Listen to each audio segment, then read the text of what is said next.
Well, omulabi wa Soul TV wano wetuyimiridde wenyini waweeru w'ekisaawe ekya Kasarani Sports Center ate webabadde omukolo oba campaign laale esembayo eya Azimio team ekulemberwa Raila Amolo Odinga presidential candidate olukano luno okugenda mu maaso mu ggwanga erya Kenya olwaleero ebadde sale era bapresidential candidates bonna beesimyewo babadde balina okukola campaign laale esembayo era Raila Amolo Odinga yasobodde okubanga asinkana abawagizi be mu kisaawe wano Kasarani Stadium wamu ne running mate we Martha Karua era nasobola okubanga ayongereza okukatiriza manifesto ye oba ebirimu byasuubiza bannakenya okuva lwe yalangirira manifesto ye oba bwe yagitongoza era mu ebyo Raila Odinga ayogedde ku nsonga y'enguzi nti ye gavumenti ye tejja kubanga ekkiriza nguzi era n'agamba nti kisoboka okubanga enguzi egwawo mu ggwanga erya Kenya era Raila Odinga mu bisuubizo bye erazeemu okukatiriza kiri kyeyagamba nti ennaku 10 ezisooka era akizeemu nti ennaku 10 ezisooka nga amaze okufuna obwa president ajja kubanga atuukiriza ekisuubizo kye ekyokuwa amaka amaavu siringisi za Kenya emitwalo 6 buli household enjavu simanyi oba ntegeke n'ebeetya ey'okukakasa nti amaka gano maavu naki naye bwatyo bwayongedde okukatiriza pledge ye oba ekiri manifesto ye nti wakuwa ensimbi buli mwezi buli homestead enjavu ajja kubanga abawa ensimbi zemitwalo 6 buli mwezi naddamu era nakatiriza ekiri manifesto ye nti wakulabanga ebyenfuna by'eggwanga erya Kenya abizaamu amaanyi era alabikenga n'ebbanja eriri eyo erimu sente nyingi eriri esente nyingi ezasobola okubanga nakyo akikolako mu mbeera eyo bingi byayogedde naye ate nga tanaba kulinnya katuuti era ne running mate we Martha Karua yasoose era naye n'asuubiza nti lazima gavumenti ye nga bamaze okuwangula bwebanga abannakenya babawadde obuwagizi bajja kubanga basosowaza kimu ensonga ey'omuntu owa bulijjo. Martha Karua akowodde abakyala kuba ye mukyala ye running mate omukyala tugikire bulungi nti running mate ate ow'oludda luli ye musajja naye ate ono agambye nti abakyala bonna bandibadde bamusaamu obwesige era ne babeera nga bawagira candidate we Raila Odinga. Embeera bwete bwebadde erudde eno embeera y'obudde badde nungi ekyenjawulo nti ennaku eziyisaawo zonna bubadde mbeera ya butiti naye ate olwaleero lwonna lusiibye nga nakasana ndowooza oba okalaba mu background embeera ebadde nungi nnyo era kampini laale etambudde bulungi tewabaddewo incident yonna oba eya violence era tugenza okulaba nga kampini paka tubadde wano ku ntandikwa ng'etandika paka weegweredde laale ebadde bulungi nnyo tewabadde mbeera yonna eryawo police n'ebyokwerinda balala babaddewo around wetuyingiridde mu kisaawe nga basimbye balina basimbye wonna nga bakakasa nti ebyokwerinda biri gulugulu era tetulabyewo incident yonna mu mbeera eyo yonna so olwaleero kati okusinziira ku ssemateeka owa eggwanga erya Kenya olwaleero kampini zikomekerezeddwa era wateekwa kuyitawo ennaku 2 nga kampini zikomekerezeddwa awo balyoke bagende okulonda ekitegeeza nti enkya olunaku olwa Sande tewajja kubaawo kuba kampini tewajja kubaawo kuyiga abalonzi n'olunaku lwa Mande olwa Balaza tewajja kubaawo kampini laale zonna mpozi olunaku lwokubiri bajja kukeera bwankya balabike nti bagenda mu polling station zaabwe bwe bewandiisiza basobole okubanga balonda so embeera bwetyo bweri ebirala ebibadde ku Nyayo Stadium presidential candidate owa UDA United Democratic Alliance Dr. William Ruto naye gye badde akubye kampini laale yesembayo tubadde tunabifuna naye tulowooza nti wetunatuukira ku saawa emu tujja kubanga nabyo tubifunye naye okusinziira ku mawulire nago ge tufunye mpola nga tuli wano tuwulidde nti tewabaddeeyo kavuyo kono oba tewabaddeeyo mbeera yonna so tulowooza nti akalulu ene Kenya weewaawo kakyatambudde bulungi era tetulabawo mbeera yonna oba oliawo esobola okweraliikiriza kubanga n'akakiiko k'ebyokuna nawo kavuddeyo ne kagamba nti kamalirivu okulabika nga kaba katuusa ku bannakenya akalulu akali free credible and fair n'aba security omwogezi w'ekitongole ekya poliisi olunaku lw'eggulo naye avuddeyo n'agamba nti badeployinze abasirikale aba poliisi emitwalo 15 okwetoolera eggwanga lyonna nti balabike nga tewabeerawo buzibu bwonna mu kalulu kano nga process yonna egenda maaso. So embeera bwetyo bweri ali mu studio ngenda kuddiza omuzindaalo update gye tubaddewo olwaleero. Tubadde ku kisaawe Kasarani Stadium, tujja kubanga oboolyawo we tunatuukira ku kisaawe emu tutegedde ebivudde eri ku Nyayo Stadium ewa Dr. William Ruto. Nkusiibudde ndowooza katuddemu tusinkane mu broadcast enaddako. Omulabi wa Soul TV tukwaniriza nateera mu update eno essaawa zino zennyini wetwogerera kekadde tukutuuseeko ebigenda mu maaso mu ggwanga erya Kenya nga bannakenya beetegekera okulonda okugenda okubeerawo olunaku olwa okubiri ennaku z'omwezi 9 omwezi ogw'omunaana omwaka guno gwennyini 2022. Wano wenyimiridde ndi bweru w'ekisaawe ekya Kasarani Sport Center ate nga kyekisaawe omubadde omukolo oba campaign rally esembayo eya presidential candidate Raila Amolo Odinga. Ono ye presidential candidate atambuza omulamwa gwe ku Azimio la Umoja. Nga bwe tukimanyira nga bwe twakutegeezezza ku makya olwaleero lunaku olusembayo olwa abali oba beesimbyewo mu kalulu kano akobwa president bwe bakomekereza campaign rally zaabwe olunaku olwaleero. Okusinziira ku ssemateeka w'eggwanga erya Kenya kalulu kagenda okukubibwa nga wateekwa kubanga wayisibwa ennaku 2 nga campaign zikomekerezeddwa. So olunaku olwaleero campaign zikomekerezeddwa, olunaku olw'enkya Sunday tewajja kubeerawo campaign oba okuyiga kwonna, n'olunaku olwa Monday tewajja kubeerawo okuyiga, then olunaku olwokubiri bajja keera bagende basuule akalulu kaabwe balonde president ow'omulundi ogwokutaano, Kenya's 5th president. Kati wano ku Kasarani Stadium ekisaawe kibadde kikubyeko nga Raila Amolo Odinga sinkanyemu abawagizi be ku final push esembayo nga oboolyawo asuubira ekirungi ekinaava mu kalulu olunaku olwokubiri. So nga ate kyetteeka okujjukira kyekyokuba nti ne bakandidates abalala nabo baddeko entegekero ez'enjawulo mu bitundu eby'enjawulo nayo gye babadde, naye tusobola okwogera ku bano ababiri bewandiise front runners mu kalulu kano ye Raila Odinga owa then netwogera ne ku Dr. William Ruto owa United Democratic Alliance. Mu mbeera eyo William Ruto naye abadde akomekereza campaign ze ne rally mu Nyayo Stadium. Eyo tetunaba kufuna bivuddeyo oba butya bwe byatambudde, naye wano wetubadde tusobodde okubanga ensonga tugirabanga etambula bulungi.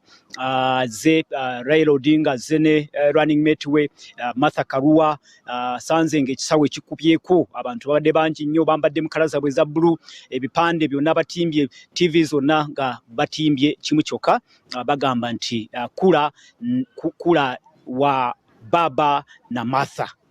Kibategeeza nti akalulu ka Raila Odinga ne Martha Karua. So byabadde wano naye bafunye era nga bwe kiteekwa okubeera bafunye omukisa ogwogera eri abawagizi baabwe, era Martha Karua ye yasoose n'ayogera n'akunga okusingira ddala abakyala kuba ye running mate omukyala n'asobola okukunga abakyala nti bandibadde bawagira candidate we Raila Amolo Odinga. Mpozi ate ne Raila Odinga naye nasobola okubanga aze ku katuuti n'abaako bigambo byayogedde byadde bingiko, naye nsobola okusikayo kimu oba bibiri. Yasoose n'ayozaayoza abawagizi be n'abakakasa bulazima omulamwa gwe baliko gwegwo era essaawa yonna ku kisaawe kino kyennyini Kasarani Stadium. Olunaku olwokubiri nga lumaze okuyita ajja kubanga akomawo naye ng'olwo akomawo okulayizibwa, bw'atyo bwakakasiza abawagizi be. Mpozi ate n'abaako byanokolayo ne manifesto ye bye yasuubiza manifesto mulimu ekyokuba nti abantu abaavu, amaka amaavu ye yasuubiza nti ajja kubanga agawa emitwalo 6 buli mwezi, buli household erimu obwavu nti ajja kubagiwa emitwalo 6 buli mwezi. Kati olwaleero akikatiriza nti mu nnaku ze ezisooka 10 eyoyo pledge wajja kubanga agituukiriza mu nnaku 10 ezisooka ng'amaze okulayizibwa singa abeera nga alondeddwa kuba president mu mbeera eyo. So embeera bwetyo bweri ku nsonga eyo, era n'abaako ebisuubizo ebirala byazeemu okukoonako n'akoona ku nsonga eya universal education. Ye mu manifesto ye agamba nti ebyenjigiriza byandibadde eby'obwereere, era yagamba nti kamala atuula mu ntebe y'obwa president ajja kubanga bannakenya bonna okuva mu nasale paka ku university ajja kubanga basomera bwereere nga tewali kusasula manifesto ye era byebimu byayongedde okukaatiriza final laleeye era ekirala ayogedde ku nsonga eya corruption. Wanowo ate alumbye ne munne William Ruto gwazze bulijjo nga alinga agamba nti yandibanga simu mulambulukufu mu nsonga eyo, n'agamba nti enguzi ebadde efuuse enguzi n'abaako ensimbi zakoonyeeko obuwumbi 8 nti ezo ensimbi zirabika zivunaanyizibwa ku Ruto, nti ezo ensimbi zokka ne bwe zandibadde nga tezabbibwa zisobola okutuukiriza omulamwa gwe ogw'okuwa bannakenya abaavu emitwalo 60 buli mwezi. So n'asimba amannyo ku nsonga eno ey'enguzi. Kenya, eggwanga lya Kenya lirina ekizibu nakyo ng'amawanga amalala gonna agasinga aga Africa, ekizibu ky'enguzi, era n'agamba nti Kenya nga emulimu 5 ajja kuba nga tasobola kkiriza nsonga ya nguzi okugenda mu maaso mu ggwanga erya Kenya, era nga bwe nkutegeezeza n'alumba William Ruto n'amulumba kuba ebiseera ebisinga badde mulaganga atali mulambulukufu mu mbeera eyo, actually akozesa n'ekigambo ekinene thief, atera akozesa ekigambo bwe kityo. So mu mbeera eyo n'agamba nti bannakenya tebageza ne balonda omuntu ow'ekika bw'atyo, ekyo kyayogedde. So embeera bwetyo bweri bayogedde corruption, then mpozi asobodde n'okwogera ku nsonga ya kiki ekiddako babanga awanguddwa. Akikatiriza bulungi nti mwetegefu bw'anaabeera nga awanguddwa ajja kubanga akkiriza okuba nti awanguddwa. Actually ekyo akijje ku nsonga ya handshake gye baakola ne president aliko kati Uhuru Kenyatta ya 2017. Yo handshake n'agamba nti twatandika omulamwa gwa handshake, omulamwa guno tegugenda kukoma wano. N'agamba nti ne bwe naabeera nga mpanguddwa nja kugenda nkwate mu mukono oyo abeera mpangudde era nzikirize nti lazima mpanguddwa. So olabawo embeera eyo ey'okuba nti oba oliawo mu malirivu oba muli mu mativu nti oba oliawo asobola okukola ki, asobola okwangula. Naye ate erudda nakyo kiwa essuubi nti oba oliawo akalulu kano kandibanga kajja kuba ka mirembe, oli bw'abanga awanguddwa n'abanga asobola okuyozayoza awangudde, ekyo kiraga nti lazima wabaawo embeera eya bwa kisajja ekikulu n'okuba nti babeera baluubirira mirembe. Era mu mbeera eyo eya okuluubirira emirembe n'okugezaako kulaba nga tewabeerawo violence, waliwo mpozi kyensobola okutegeezaako kyekya security. Nga wano we tubadde ku kisaawe Kasarani Sports Center, security badde gulugulu, we tuyingiridde wonna emmotoka za uniformed personnel zibadde zisimbye, ng'olaba security lazima nayo igulugulu. Naye ate n'abantu bennyini ababulikyo, abalonzi bennyini ogenda okwogera nabo n'olaba nga kye bagamba peace, we need peace, we need a peaceful Kenya.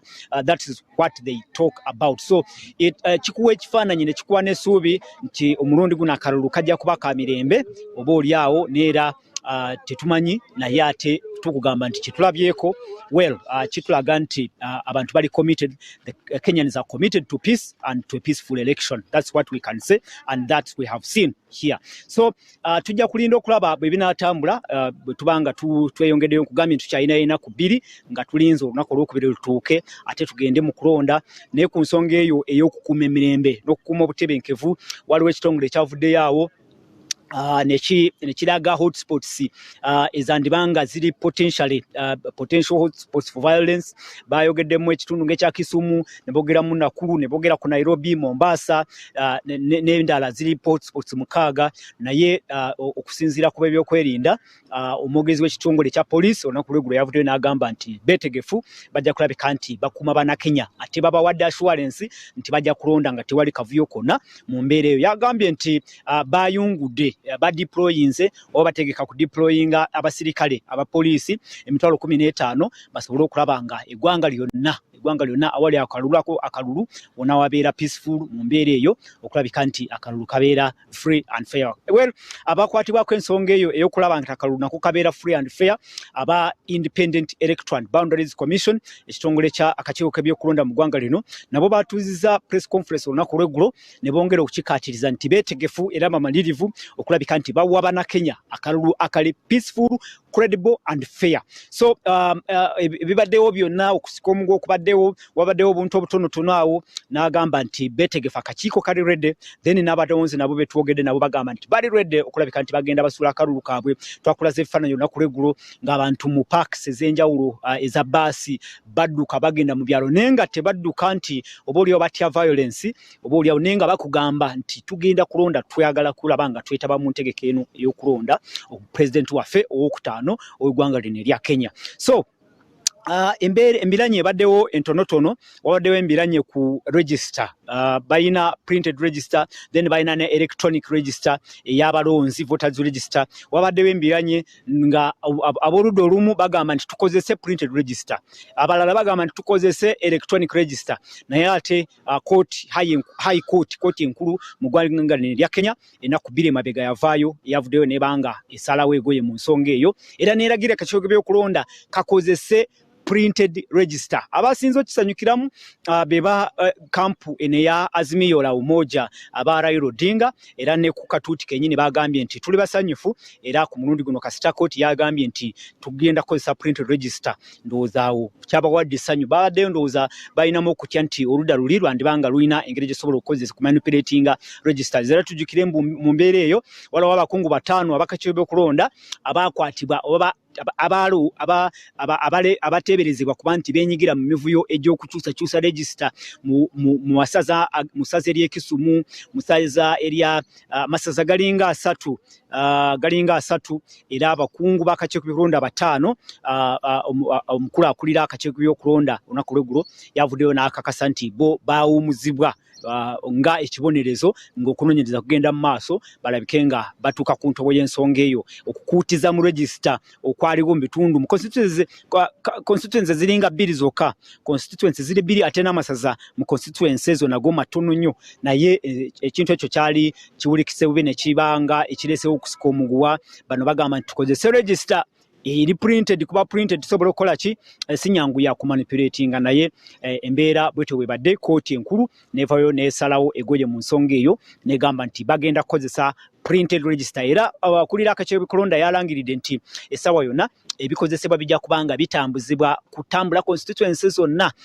Polling station ziringa ziri 60,000 mwawo, yagambye nti zisuka mu 60,000 nti bajja kubanga batambuza ezo registers zituuke mu gundi mu constituency polling stations ezo balabike nga okulonda kutambula bulungi.